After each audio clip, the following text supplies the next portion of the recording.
నమస్కారం 2024 సార్వత్రిక ఎన్నికల కౌంటింగ్ బలాబలాల వార్తల సమాహారానికి స్వాగతం. ఇప్పుడు ముఖ్యాంశాలు చూద్దాం.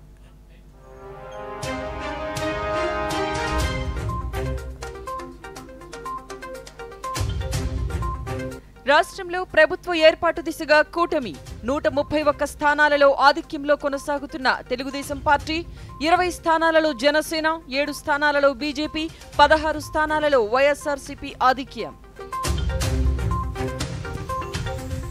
రాష్ట్రంలో 21 లోక్సభ స్థానాలలో కూటమి ఆధిక్యం, 4 స్థానాల్లో ఆధిక్యంలో వైఎస్ఆర్సీపీ. విజయవాడ పశ్చిమంలో భారీ ఆధిక్యం దిశగా టీడీపీ అభ్యర్థి సుజనా చౌదరి ప్రజలు తన బాధ్యతను మరింత పెంచారని వెల్లడి. కుప్పంలో టీడీపీ అధినేత చంద్రబాబు ఆధిక్యం, పిఠాపురంలో 42,000 ఓట్ల మెజారిటీతో జనసేన అధినేత పవన్ కళ్యాణ్ ఆధిక్యం. రాష్ట్రంలో వెనుకంజలో ఉన్న పలువురు ప్రముఖులు, వైసీపీ మంత్రులు, మాజీ మంత్రులు. లోక్సభ పోరులో ఎన్డీఏ ఆధిక్యం, 300 స్థానాలకు చేరువలో ఎన్డీఏ కూటమి. ఇక కౌంటింగ్ వివరాల్లోకి వెళ్తే రాష్ట్ర వ్యాప్తంగా సార్వత్రిక ఎన్నికల ఓట్ల లెక్కింపు ప్రక్రియ కొనసాగుతోంది. ఇప్పటివరకు అందిన తాజా సమాచారం ప్రకారం 175 శాసనసభ నియోజకవర్గాలకు గాను ఎన్డీఏ కూటమిలోని తెలుగుదేశం పార్టీ 130 స్థానాలలో ఆధిక్యంలో కొనసాగుతూ ఉండగా బీజేపీ 7 స్థానాలలో, జనసేన పార్టీ 20 స్థానాలలో ఆధిక్యంలో కొనసాగుతోంది. అధికార వైఎస్ఆర్ కాంగ్రెస్ పార్టీ 17 స్థానాలలో ఆధిక్యంలో కొనసాగుతోంది. పలువురు మంత్రులు వెనుకంజలో ఉన్నారు. కుప్పంలో తెలుగుదేశం పార్టీ అధినేత చంద్రబాబు నాయుడు, పిఠాపురంలో జనసేన పార్టీ అధ్యక్షులు పవన్ కళ్యాణ్ 42,000 ఓట్ల మెజారిటీతో ఆధిక్యంలో ఉన్నారు. రాజమహేంద్రవరం ఎంపీ అభ్యర్థిగా పోటీలో ఉన్న బీజేపీ రాష్ట్ర అధ్యక్షురాలు దగ్గుపాటి పురంధేశ్వరి అత్యధిక ఓట్లతో ఆధిక్యంలో కొనసాగుతున్నారు. ఇక ముఖ్యమంత్రి వైఎస్ జగన్మోహన్ రెడ్డి, మంత్రి బొత్స సత్యనారాయణ ఆధిక్యంలో కొనసాగుతున్నారు. మంగళగిరిలో నారా లోకేష్ 25,000 ఓట్ల మెజారిటీతో ముందంజలో దూసుకెళ్తున్నారు. తెనాలిలో నాదెండ్ల మనోహర్ 25,395 ఓట్ల మెజారిటీతో ముందంజలో ఉన్నారు. గుడివాడలో కూటమి అభ్యర్థి వెనిగండ్ల రాము ముందంజలో ఉండగా, రాప్తాడులో టీడీపీ అభ్యర్థి పరిటాల సునీత ముందంజలో ఉన్నారు. సత్తెనపల్లిలో కూటమి అభ్యర్థి కన్నా లక్ష్మీనారాయణ ముందంజలో ఉండగా, మంత్రి అంబటి రాంబాబు వెనుకంజలో ఉన్నారు. రాష్ట్ర మంత్రులు గుడివాడ అమర్నాథ్, పెద్దిరెడ్డి రామచంద్రారెడ్డి, బుగ్గన రాజేంద్రనాథ్, రోజా వెనుకంజలో ఉన్నారు. గన్నవరం నియోజకవర్గంలో వల్లభనేని వంశీ వెనుకంజలో ఉన్నారు. పామర్రు, పెడనలలో టీడీపీ అభ్యర్థులు ఆధిక్యంలో కొనసాగుతున్నారు. ఆమదాల వలస నుంచి స్పీకర్ తమ్మినేని సీతారాం వెనుకంజలో ఉన్నారు.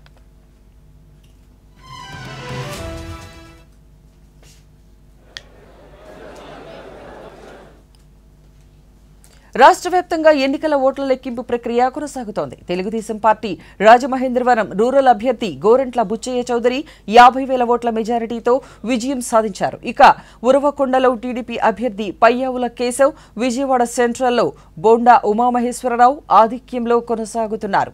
హిందూపురంలో బాలకృష్ణ 12,000కు పైబడి ఓట్ల మెజారిటీతో ఆధిక్యంలో కొనసాగుతున్నారు. పుట్టపర్తిలో టీడీపీ అభ్యర్థి పల్లె సింధూరారెడ్డి, గన్నవరంలో యార్లగడ్డ వెంకట్రావు, అవనికట్టలో మండలి బుద్ధప్రసాద్ ఆధిక్యంలో కొనసాగుతున్నారు. తిరుపతిలో జనసేన అభ్యర్థి ఆరణి శ్రీనివాసులు ఉన్నారు.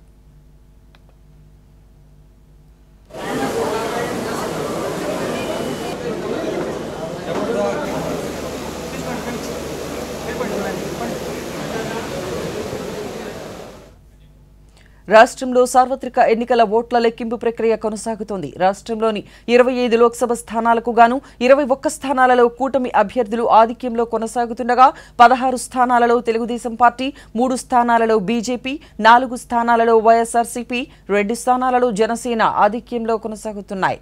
శ్రీకాకుళంలో కూటమి అభ్యర్థి కింజరాపు రామ్మోహన్ నాయుడు, అనకాపల్లిలో సీఎం రమేష్, అమలాపురంలో జీఎం హరీష్, రాజమహేంద్రవరంలో దగ్గుపాటి పురంధేశ్వరి, నరసాపురంలో భూపతిరాజు, శ్రీనివాస వర్మ, మచిలీపట్నంలో వల్లభనేని బాలశౌరి, విజయవాడలో కేశినేని శివనాథ్, గుంటూరులో డాక్టర్ చంద్రశేఖర్ పెమ్మసాని, నరసరావుపేట లావు శ్రీకృష్ణదేవరాయలు ఆధిక్యంలో కొనసాగుతుండగా, ఆయనపై పోటీ చేసిన మాజీ మంత్రి అనిల్ కుమార్ యాదవ్ వెనుకంజలో ఉన్నారు. ఒంగోలులో మాగుంట శ్రీనివాసులు రెడ్డి, నంద్యాలలో బైరెడ్డి శబరి ముందంజలో కొనసాగుతున్నారు. కాంగ్రెస్ పార్టీ కడప ఎంపీ అభ్యర్థి వైఎస్ అవినాష్ రెడ్డి ఆధిక్యంలో దూసుకెళ్తూ ఉండగా షర్మిల వెనుకంజలో ఉన్నారు. అరకులో వైసీపీ అభ్యర్థి గుమ్మ తనూజారాణి ఆధిక్యంలో కొనసాగుతూ ఉన్నారు. ఇక చిత్తూరులో టీడీపీ అభ్యర్థి దగ్గుమళ్ల ప్రసాదరావు 1,70,000కు పైగా ఓట్ల మెజారిటీతో ముందంజలో కొనసాగుతున్నారు. వైసీపీ ఎంపీ రెడ్డప్ప వెనుకంజలో ఉన్నారు.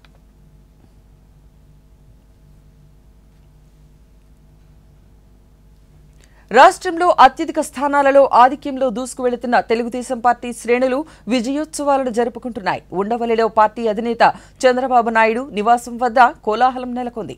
ఇప్పటికే పలువురు చంద్రబాబు నాయుడు నివాసానికి చేరుకుంటున్నారు. ఫలితాల నేపథ్యంలో అటు మంగళగిరి టీడీపీ కార్యాలయం వద్ద పార్టీ శ్రేణులు విజయోత్సవాలను జరుపుకుంటున్నారు.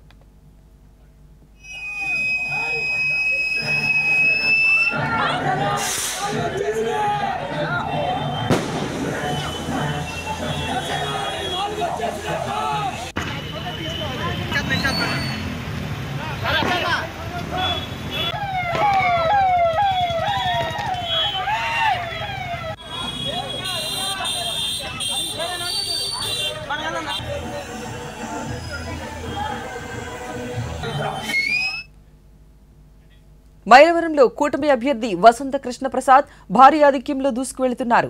దీంతో పార్టీ కార్యాలయాల వద్ద సందడి వాతావరణం నెలకొంది. పలువురు పార్టీ నేతలు ఆయనకు అభినందనలు తెలిపారు.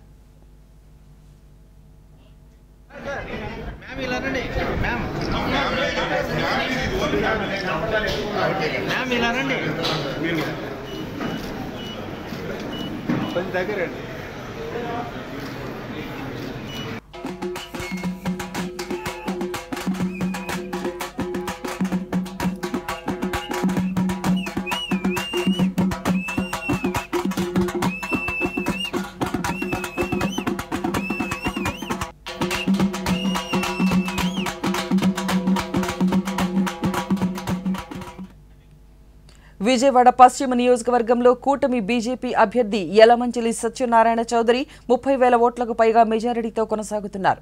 ఈ సందర్భంగా ఆయన మీడియాతో మాట్లాడుతూ పశ్చిమ నియోజకవర్గ ప్రజలు అందించిన ఆదరణ తన బాధ్యతను మరింత పెంచింది అన్నారు. సుమారుగా 30,000 మెజారిటీ ఉన్నది.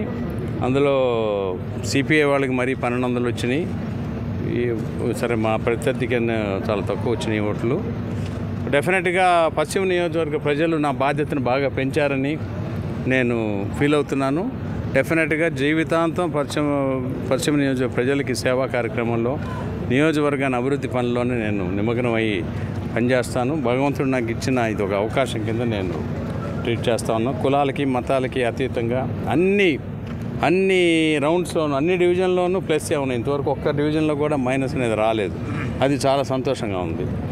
ఏవో చెప్తుంటారు రాజకీయాల్లో కులము మతము ఇవన్నీ అని చెప్పి.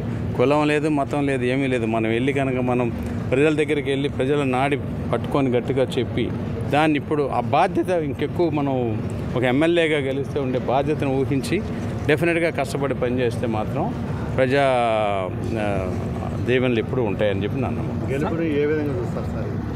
గెలుపు నేను 35 రోజులు మాత్రమే కష్టపడ్డాను. న్యాయానికి చెప్పాలంటే 35 రోజులు ప్రజలు అందరి దగ్గరికి వెళ్ళాను. ఈ డివిజన్ ఆ డివిజన్ కొండ మీదకి ఎలా ఎక్కుతారు, కొండ ఎక్కడ, కొండ మీదకి పశ్చిమ నియోజకవర్గంలో రోల్స్ రాసుకో కారులో తిరగగలరా అదే ఇది అన్నారు. తిరగక్కర్లా, అవసరాన్ని బట్టి నడిచి వెళ్ళటానికి కూడా నాకు దమ్ము ధైర్యం ఉందని చెప్పాను. నేను అది ప్రూవ్ చేసి అందరి దగ్గరికి వెళ్ళామని చెప్పాం. వాళ్ళకి చెంపపెట్టి ఇప్పుడు అది డెఫినెట్గా 35 రోజుల కంటే రోజుకు ఒక 1000 ఓట్ల చొప్పున ఇచ్చినట్టు అనుకున్నా 35,000 మెజార్టీతో గెలుస్తాను అన్నాను. అంటే ప్రత్యర్థులకు వేరే మార్గం ఏమీ లేకుండా, వేరే కారణాలు ఏమీ లేకుండా, సత్తా లేకపోతే పనికిమాలిన ఆరోపణలు చేశారు. పనికిమాలిన మీడియా సంస్థలు, యూట్యూబ్ ఛానల్స్ కొన్ని చెప్పినాయి. కాబట్టి వాటన్నిటిని కూడా అధిగమించి ప్రజలు విజ్ఞతతో ఓటేశారని చెప్పి నేను నమ్ముతాను. నేను ప్రజల వద్దకు పాలన తీసుకెళ్తా. ఢిల్లీ వెళ్ళాల్సిన అవసరం రాదు. డెఫినెట్గా ప్రజలే చెప్తారు కదా. నెక్స్ట్ ఇంకెంత అవ్వలేదు కదా. ఇప్పుడు గెలుపు మొదటి మెట్టు. రేపటి నుంచి నేను చేసే పనిని బట్టి కదా. ఎలాగో ఇప్పుడు ప్రతిపక్షం లేదు, సోదిలో కూడా లేకుండా పోయింది.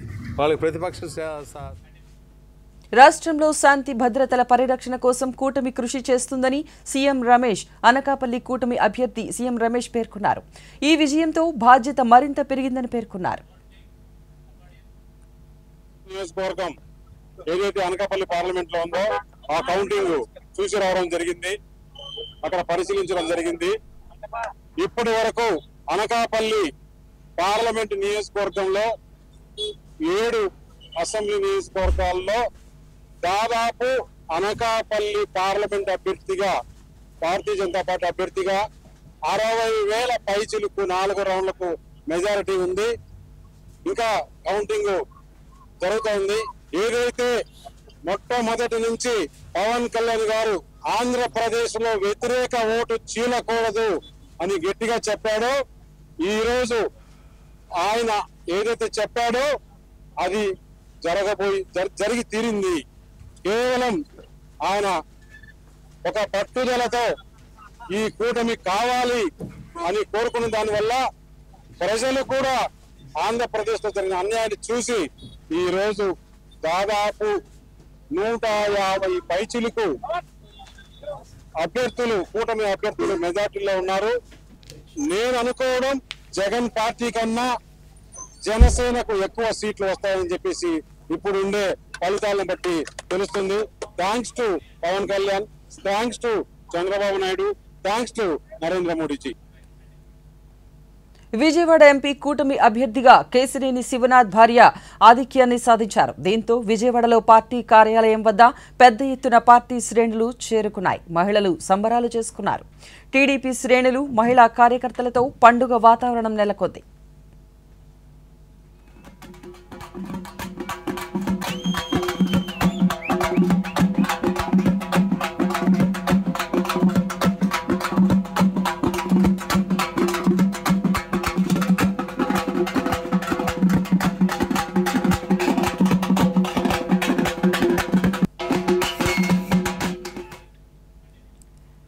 ఓకే, ఇప్పుడు శ్రీకాకుళం జిల్లా నుంచి మన దూరదర్శన్ ప్రతినిధి జోగినాయుడు ఉన్నారు.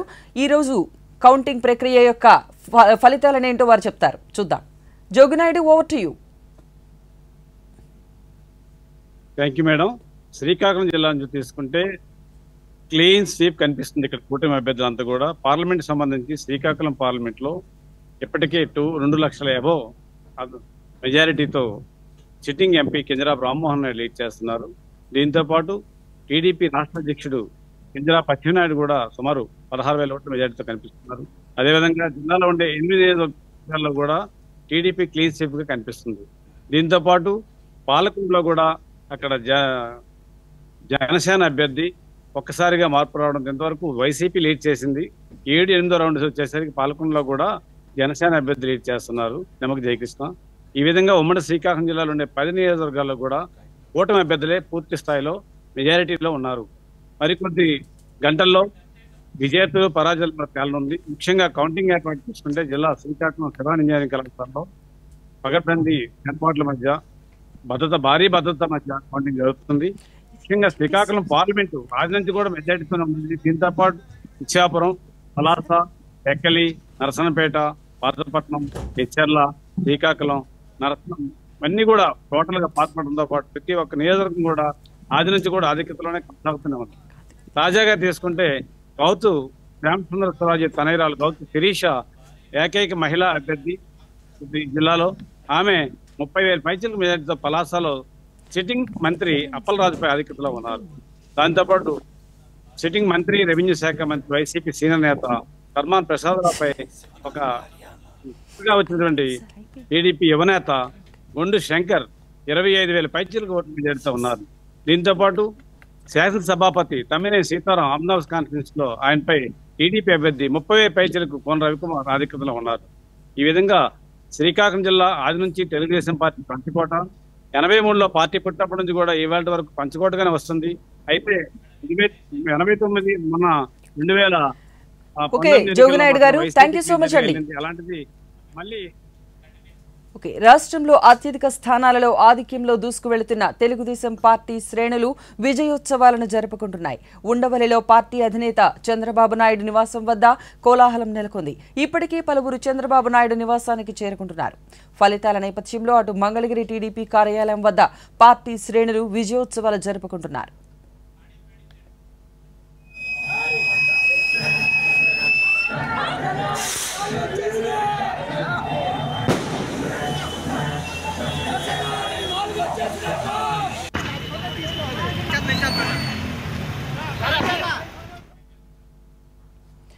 ఓకే, ఇప్పటి వరకు మనం చూసాము టీడీపీ పార్టీ ఎన్నో ఉత్సవాలను జరుపుకుంటున్నారు. ఈ నేపథ్యంలో ఓడిపోయిన పార్టీ తన లోటుపాట్లను తెలుసుకోవాల్సిన సమయం ఆసన్నమైందని అనుకుంటున్నాం. ఇటువంటి విశ్లేషణలతో కూడిన చర్చనీయాంశమైన మన ప్రజా తీర్పు 2024కి వెళ్ళిపోదాం. ఎంసీ దాస్ గారు మనకు లైవ్లో ఉన్నారు. హిమజ మనకి అందిస్తుంది ఎన్నో వివరాలను. మహిజా, ఓవర్ టు యు.